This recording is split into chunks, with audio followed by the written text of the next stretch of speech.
Next பாருங்க.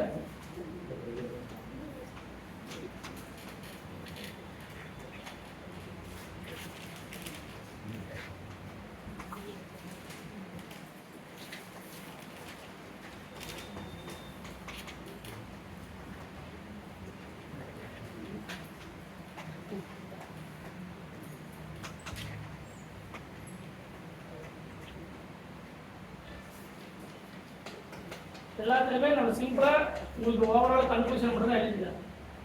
சரிங்களா? அதனால இதை பார்த்தீங்கன்னா உங்களுக்கு எல்லா எக்ஸாமுக்கும் ஆன்சர் தெரியும்.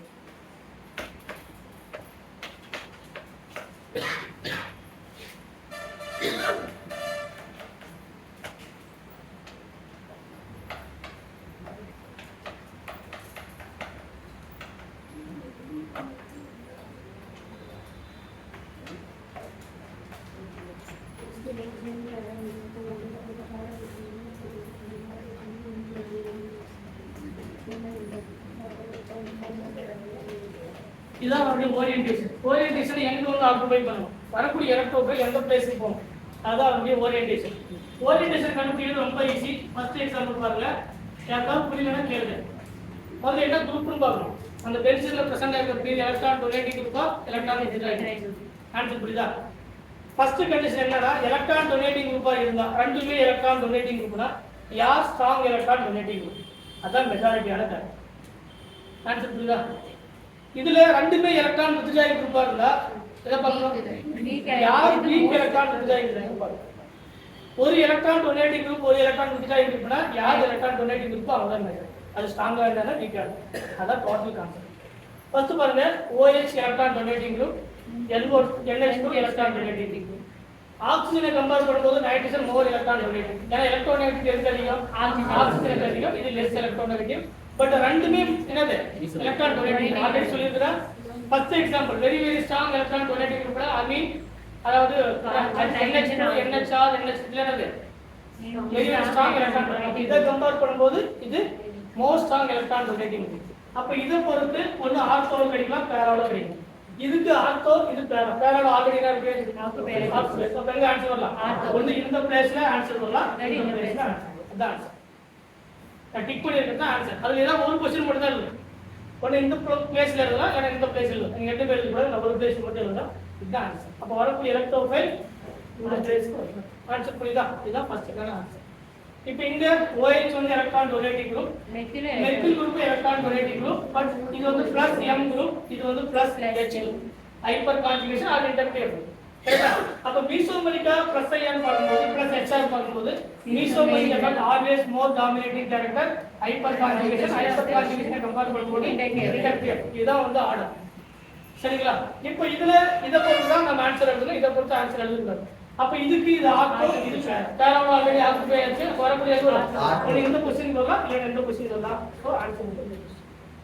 சரிங்களா? அப்ப ஆன்சர் இந்த क्वेश्चन எழுதுனா அதான். நீங்க வரக்கூடிய எலக்ட்ரோஃபைல். சரிங்களா? அந்த எலக்ட்ரோஃபைல் என்னென்ன அப்படிங்கறது அடுத்த ஸ்டெப்.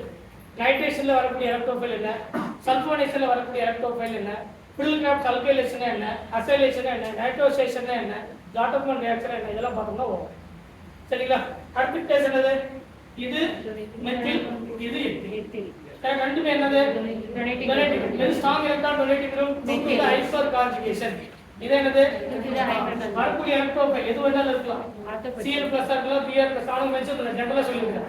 சப்போஸ் வரக்கூடிய எலக்ட்ரோஃபைல் NO2+ மாதிரி இருக்கக்கூடிய லார்ஜர் எலக்ட்ரோஃபைலா இருந்தா எங்க வரணும், சப்போஸ் அந்த மாதிரி இருக்கா நம்ம புரியுமா. சப்போஸ் இந்த இருக்கக்கூடிய Cl+ எங்க வரணும், இதுதான் டாமினேட்டிங் கேரக்டர். இதுல 3 ஆல்பா ஹைட்ரஜன் இருக்கு, இதுல 2 ஆல்பா ஹைட்ரஜன் இருக்கு. சோ இதான் வந்து மோர் ஹைப்பர் கான்ஜுகேஷன். சோ இத பொறுத்து தான் ஆன்சர். இதுக்கான ஆர்த்தோ பிளேஸ்ல இந்த Cl+. ஓகேவா? அடுத்து இது எலக்ட்ரான் டொனேட்டிங் குரூப். கரெக்ட்டா? இது எலக்ட்ரான். அப்ப யாரை பொறுத்து எழுதணும், எலக்ட்ரான் டொனேட்டிங் குரூப். இதுக்கு இது பேரா, இது ஆர்த்தோ. ஆன்சர் என்ன வரும், ஆர்த்தோ. ஆன்சர் புரியுதா? அடுத்து இது எலக்ட்ரான் டொனேட்டிங் குரூப், இது எலக்ட்ரான் வித்ட்ராயிங் குரூப். யாரை பொறுத்து எழுதணும், எவ்வளவு வீக்கா இருந்தாலும் சரி, எவ்வளவு வீக்கா இருந்தாலும் சரி, டொனேட்டிங் நேச்சரா இருக்கும், வித்ட்ராயிங் நேச்சரா இருந்தா லீஸ்ட் எலக்ட்ரோஃபில். அப்ப இத பொறுத்து தான் ஆன்சர் எழுதணும். இதுக்கு பேரா பொசிஷன்ல வராது. அப்ப என்ன வரணும், ஆர்த்தோ தான். அடுத்து NO2 வந்து strong electron withdrawing group. Strong electron இது வீக் எலக்ட்ரான் இத பொறுத்து இந்த ஆர்த்தோ பொசிஷனுக்கு வந்துரும். இன்னும் எலக்ட்ரான் டென்சிட்டி வித்ட்ரா பண்ணும். அப்ப மீனிங் என்னன்னா இதுக்கு பேரா பொசிஷன்ல எது யாரு எலக்ட்ரான் வித்ட்ரா பண்ணுவாங்க. இப்ப இதை விட இது எலக்ட்ரான் எல்லாம் ஒண்ணுதானே, ஆர்த்தோ ஒன்று நியரஸ்டா இருக்கலாம், இல்லைன்னா இது சேமா இருக்கலாம். அது பேர்ல ஓரியன்டேஷன் எஃபெக்ட்னு சொல்லுவாங்க. ரெண்டு எஃபெக்ட் ஒரே இடத்துல ஆக்குபை பண்ணும்போது எங்க வரும்? இப்ப இதை பொறுத்துதான் எழுத போறேன். இதுக்கு மெட்டா எழுதுங்க என்ன அர்த்தம்? எலக்ட்ரான் டென்சிட்டி ரொம்ப கம்மி. நம்ம எங்க வரும்? இந்த பிளேஸ்க்கு வரும். N1 வச்சுதானே சார் எழுதணும். N1 actually CLS தான் எழுதணும். இத ஸ்ட்ராங் எலக்ட்ரான் வித்ட்ரா இருக்கும். நீங்க அப்படி இங்க எழுதுனீங்கன்னா ஆன்சர் எங்க வரும்? இங்க எலக்ட்ரான் வித்ட்ரா டென்சிட்டி அதிகமா இருக்கிறதால எலக்ட்ரான் டென்சிட்டியை பேஸ் பண்ணி அதுக்கு பேர் ஓரியன்டேஷன் மெட்டா பொசிஷன் மெட்டா தான் ஓரியன்டேஷன் எஃபெக்ட் பேஸ் பண்ணி எழுது. இதுக்கு பேர் ஓரியன்டேஷன் எஃபெக்ட் ரீஇன்ஃபோர்ஸ்மென்ட் எஃபெக்ட் சொல்லுவாங்க. சரிங்களா? இப்போ இந்த இடத்துல எலக்ட்ரோஃபைல் வந்தா அது இங்க எலக்ட்ரான் வித்ட்ரா கெபாசிட்டி அதிகமா இப்போ எந்த இடத்துல அதிகமா எலக்ட்ரான் வித்ட்ரா பண்ணும்? அந்த N1 பக்கத்துல இருக்காங்க பாருங்க. ரெண்டு பொசிஷனுமே இருக்கு. நம்ம பிளேஸ் கொடுத்துறோம். இப்போ இதுவும் இதுக்கு மெட்டா, இதுக்கு இது மெட்டா. கரெக்ட்டா? இந்த ரெண்டுமே எலக்ட்ரான் வித்ட்ரா குரூப்பா? இதுவும் எலக்ட்ரான் வித்ட்ரா குரூப், இதுவும் எலக்ட்ரான் வித்ட்ரா குரூப்.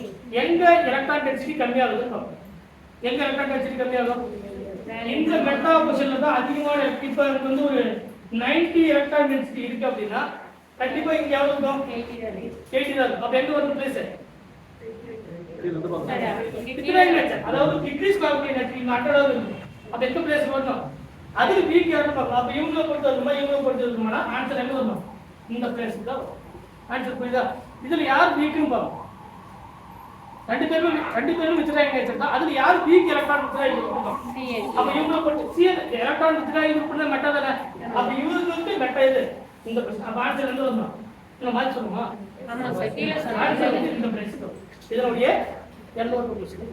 ஆன்சர் புரியுதா? ரெண்டுமே எலக்ட்ரான் வித்ட்ராயிங் குரூப். எந்த அளவுக்கு எலக்ட்ரான் வித்ட்ரா பண்ணுதுன்னு பார்க்கணும். எலக்ட்ரான் வித்ட்ராயிங் குரூப் இருந்தா மெட்டா பொசிஷன். கரெக்ட்டா? அப்ப இருக்கக்கூடிய ரெண்டு குரூப்புமே மெட்டா தான். ரெண்டு குரூப்புமே என்னது? மெட்டா. அப்ப ஸ்ட்ராங் எலக்ட்ரான் வித்ட்ராயிங் குரூப் இருக்கும்போது இருக்கக்கூடிய நிறைய எலக்ட்ரானை வித்ட்ரா பண்ணிடும். அங்க எலக்ட்ரான் டென்சிட்டி கம்மியாகும். இந்த N2 இருக்கிறதுனால அதிகமான எலக்ட்ரான் டென்சிட்டி வித்ட்ரா பண்ணும்போது இங்க எலக்ட்ரான் டென்சிட்டி கம்மியாகும். கரெக்ட்டா? ஆனா இந்த பிளேஸ்க்கு செக் பண்ணி பார்க்கும்போது இங்க 100 எலக்ட்ரான் இருக்குன்னா இங்க 110 எலக்ட்ரான் இருக்கு. இல்ல 70 எலக்ட்ரான் இருக்குன்னா இங்க 80 எலக்ட்ரான் இருக்கு. ஏன்னா இது வித்ட்ரா பண்ணக்கூடிய கெபாசிட்டி கம்மி. இது வித்ட்ரா பண்ணக்கூடிய கெபாசிட்டி அதிகம். அப்ப எங்க எலக்ட்ரான் டென்சிட்டி அதிகமா இருக்குன்னு பார்க்கணும். ஏன்னா வரக்கூடியது என்னது? எலக்ட்ரான். அப்ப எங்க எலக்ட்ரான் அதிகமா இருக்கோ அங்க போகணும்.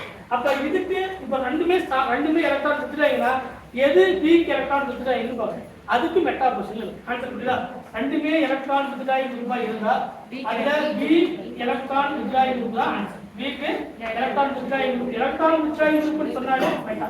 எலக்ட்ரான் வித்ட்ராயிங் குரூப் சொன்னாலே மெட்டா. அப்ப இதுதான் வீக் எலக்ட்ரான் வித்ட்ராயிங் குரூப். இதுக்கு மெட்டா தான் ஆன்சர். ஆன்சர் புரியுதுங்களா? இதே வந்து CO வச்சு கொடுக்குறாங்க. N2 CO இதே சேம் எக்ஸாம்பிள். இதுவும் ரொம்ப முக்கியமான எக்ஸாம்பிள் தான். N2 CO வச்சு இது ஸ்ட்ராங் எலக்ட்ரான் வித்ட்ராயிங்க. அப்ப என்ன போட்டு எழுதணும்? இத போட்டு ஆன்சர் எங்க வரும்? மெட்டா. ஆன்சர் புரியுதா? ரெண்டுமே ஸ்ட்ராங்கா இருந்தா யார் ஸ்ட்ராங்கா பார்க்கணும். ரெண்டுமே வீக் அதாவது வித்ட்ராயிங் அப்படினா யார் வீக் வித்ட்ராயிங்னு பார்க்கணும். சரிங்களா? இதுதான் டோட்டலா இருக்கக்கூடிய orientation. Both electron donating group, both electron withdrawing group.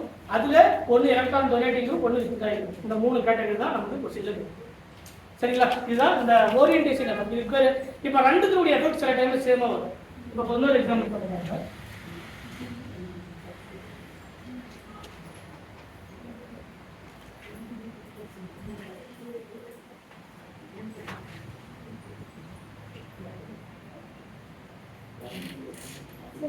இங்க OH சார் OH டிஃபர். இப்போ இது ஆர்த்தோ அண்ட் பேரா. எலக்ட்ரான் வித்ட்ராயிங் நேச்சர் இருக்கிறதால மைனஸ் ஐ எஃபெக்ட். மைனஸ் ஐ எஃபெக்ட்னா பக்கத்துல வராது எங்க வரணும்? பேரா. அப்ப ஆன்சர் வந்து பேராவா? ஆன்சர் வந்து இதுக்கு இது மெட்டாவா? Yes sir. ஆனா ரெண்டு குரூப்புடைய ஓரியன்டேஷன் எங்க வருது? Same position. இதுக்கு பேர் தான் ரீஇன்ஃபோர்ஸ்மென்ட். ரீஇன்ஃபோர்ஸ்மென்ட். ஆன்சர் புரியுதா? இந்த மாதிரி கேட்பாங்க. அப்ப என்ன தெரியும்? இதை பார்க்க போறது இல்லை. பட் இதை கல்வி பார்க்கும்போது பிளஸ் எம் எஃபெக்ட் இருக்கு, மைனஸ் இருக்கு. அப்ப பிளஸ் எம் மைனஸ் ஐ இருந்தா ஆர்த்தோ வராது. இப்போ செக் பண்ணி பார்த்தீங்கன்னா N2 க்கு மெட்டா வரும். N2 க்கு மெட்டா. இதுக்கு பேர் ஓரியன்டேஷன். அதாவது ரீஇன்ஃபோர்ஸ்மென்ட் எஃபெக்ட்னா ரெண்டு ஃபங்க்ஷனல் குரூப் உடைய ஓரியன்டேஷன் ரெண்டு பேருமே யாரை ப்ரிப்பேர் பண்றாங்கன்னா ஒரே பொசிஷனை ப்ரிப்பேர் பண்றாங்க. அதுக்கு பேர் தான் ரீஇன்ஃபோர்ஸ்மென்ட். ரீஇன்ஃபோர்ஸ்மென்ட் இதுதான் ஓரியன்டேஷன்ல கேட்கக்கூடிய கொஸ்டின். இந்த அளவுக்கு கேட்கறதுக்கு வாய்ப்பு இல்லை. நமக்கு ஆர்த்தோ மெட்டா சிம்பிளாக ஒரே சப்ஸ்டிடியூஷன் தான் கேட்பாங்க. ஏன்னா சிலபஸில் கொடுத்துருக்கிறது மோனோ சப்ஸ்டிடியூட்டட் ஆன் பென்சிக். நீங்கள் பை சப்ஸ்டிடியூஷன், ட்ரை சப்ஸ்டிடியூஷன் இதில் யாருக்கு பார்க்கலாம்? நம்ம பிஜி சிலபஸ் தான் பார்க்கணும். உங்கள் சிலபஸில் பர்டிகுலராக கொடுத்துருக்கு மோனோ சப்ஸ்டிடியூஷன், ஒன்று phenol, aniline, aldehyde, keto, carboxylic acid, ester, டொனேட்டிங்கா வித்ட்ராயிங்கா, எந்த பொசிஷன் வரும்? ஆர்த்தோவா மெட்டாவா பேராவா? வித்ட்ராயிங் குரூப் இருந்தால் மெட்டா, டொனேட்டிங் குரூப் இருந்தால் ஆர்த்தோவா பேராவான்னு பார்க்கணும். ப்ளஸ் எம் எஃபெக்ட் இருக்கு, மைனஸ் ஐ இருந்தால் என்ன வரணும்? பிளஸ் எம் இருக்கு, பிளஸ் ஐ இருக்குன்னா அது ஒரே ஒரு கண்டிஷன் ஹைட்ரஜன் பாண்ட். இவ்வளவுதான் பத்துமா? உங்களுக்கு இந்த ரெண்டு சப்ஸ்டிடியூஷன் கொடுத்துருக்கிறது. ஓரியன்டேஷன் எஃபெக்ட்னா என்ன? அதாவது ரீஇன்ஃபோர்ஸ்மெண்ட் அதெல்லாம் கேட்க மாட்டாங்க. ஒரே சப்ஸ்டிடியூஷன் எந்த பிளேஸ்க்கு வரும்னு தெரிஞ்சப்போ. ஏன்னா பிஜி சிலபஸ் யூஜிடிஆர்பி சிலபஸ்ல அவங்க தெரியாத சொல்லியிருக்காங்க மோனோ சப்ஸ்டிடியூட்டட் பென்சிக். கரெக்டா? அதை மட்டும் நீங்க பார்த்தீங்கன்னா போதும்.